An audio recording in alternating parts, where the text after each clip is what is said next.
Yo, what's up guys? This is Midnight Wabbit. Welcome back to another Destiny video, and today what I want to talk to you guys about is the new Crota's End hard mode that just came out. The hard mode version of the Crota's End raid was just released, I think, yesterday. So by the time you guys are watching this, it was released Wednesday the 21st, so you guys know, depending on when you're watching this video. If you're watching it Friday or Saturday, then it may have been 2 or 3 days ago. But regardless, I'm not, this isn't going to be actually any. I don't have any gameplay yet. I haven't played the hard mode yet. I'm going to be playing that tomorrow and like this weekend and stuff. Maybe I'm thinking on Saturday I might live stream it or something like that.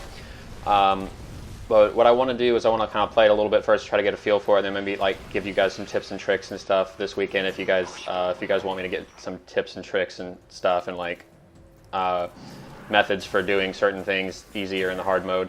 But basically what I want to talk to you guys about today is just letting you guys know, and this video basically is for people who have already played the Crota's End raid and they're already familiar with it, so like, but they haven't played the hard mode. I'm going to be just talking about the differences between the original Crota's End and then the hard mode. So basically, I'm kind of going to be assuming that a lot of you, that you know a lot of things about the Crota's End.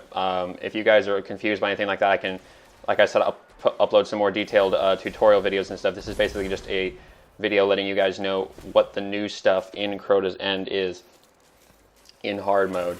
So basically in hard mode, in addition to the heroic modifier, which is on all the hard mode raids and stuff, playing Crota's End at level 33 difficulty causes the following changes. Teammate revival is disabled, just like in the Vault of Glass on hard mode. The long hallway after the bridge has 3 shriekers instead of 2, and they respawn extremely quickly. So you don't want to get through there as fast as you can. A gatekeeper will spawn with the sword bearer during the Crota encounter. Now, in case you guys don't know, the gatekeepers are part of the second part during the bridge, and they can only be killed with the sword of a sword bearer. So you have to kill the sword bearer and then use it to kill the gatekeeper during the Crota encounter. Otherwise, the gatekeeper he's immune to all other attacks besides that sword. So he spawns with the sword bearer. So you got to make sure that he doesn't kill you while you're killing the sword bearer and getting that sword. And then the sword still lasts the same amount of time, only lasts for a minute, so you got to use it to kill the gatekeeper and do damage to Crota at the same time, which makes it quite a bit more difficult, I'm assuming. Haven't played it yet, but I'm going to go ahead and assume that makes it more difficult, because that seems fairly obvious. There is no Chalice of Light during the Crota encounter whatsoever. There's not like one person can have it. There is no Chalice of Light whatsoever, which means there is no health regeneration at all during the entire Crota battle. The final boss battle, there is no regeneration of health. So if you are damaged, your health will stay that way until you take more damage, and then you will lose more health. You will not regain health unless you have some sort of ability or weapon that causes health regeneration. Those will still apply, but standard passive health regeneration will not apply. And usually the Chalice of Light allows the person holding it to regenerate normally. All the other people still don't. You can kind of drop it and share it between the players and stuff. But on hard mode, there is no Chalice of Light. So be aware of that. During the Crota encounter, when a pair of boomers are killed, the little explosive thrall things, a wizard will spawn instead of a cleaver knight. And Crota becomes enraged when he reaches about 20% health.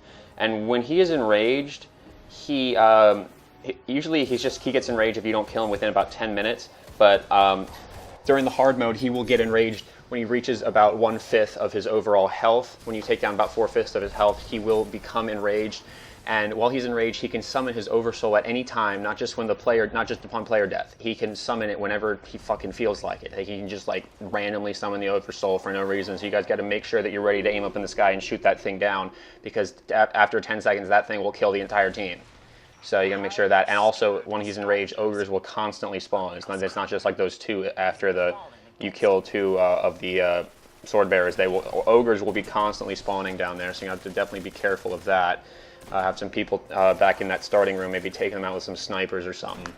Like I said, I can't really give you guys any tips for like the method and stuff, because I haven't really played it yet, but I'm going to try to figure out some methods for stuff this weekend, try to play through it, maybe live stream it on Saturday. We'll see how this works, see how it works out. But in terms of loot drops from the raid, there will be several things you can only get in hard mode that you cannot get in normal mode. Now, just like Vault of Glass, you will be able to obtain the normal mode rewards in hard mode, but you will not be able to obtain the hard mode rewards in normal. All the hard mode does is it increases the size of the loot pool. It just adds more items to the loot pool. It does not replace the original items.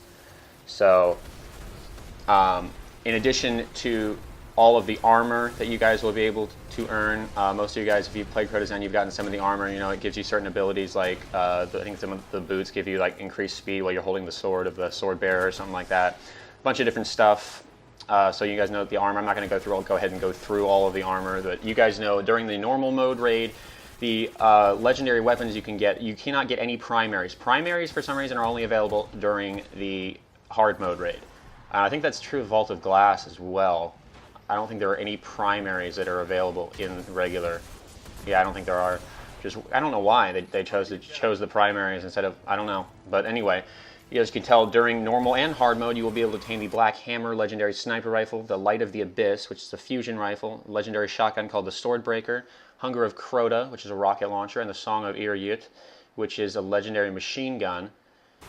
And during hard mode, you will be able to obtain, these are the primaries you'll be able to obtain. The Abyss Defiant is a legendary auto rifle that does solar damage. Oversoul Edict is legendary pulse rifle that does arc damage. The Word of Crota is a legendary hand cannon that produces void damage.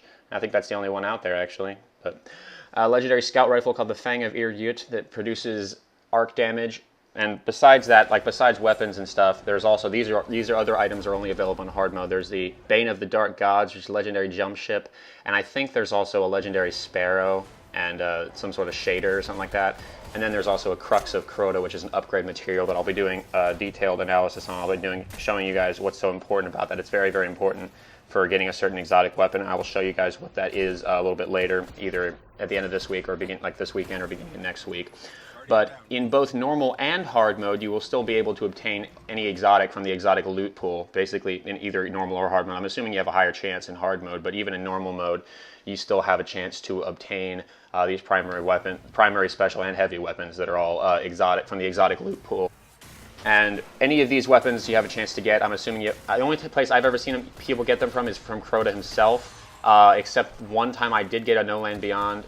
You guys saw that in my exotic weapons guide video. I did get that from the first loot chest, so I think that's just a random drop from loot chest in the raids can have stuff like that in them as well. But I think it's a higher chance from like Crota himself, just from completing the raid, just as like a completion reward, not necessarily as a drop. But yeah, that's about it. Anyway, hopefully you guys did enjoy this video. If you did, please be sure to leave a like and a comment down below. Subscribe if you have not already for more content like this if you guys did enjoy. And I will talk to you guys later hopefully with some more tips and tricks for the hard mode of Crota's End. So good luck with this, guys, and happy hunting. Wait for it. Wait for it. Boom! Legendary Ingram. What?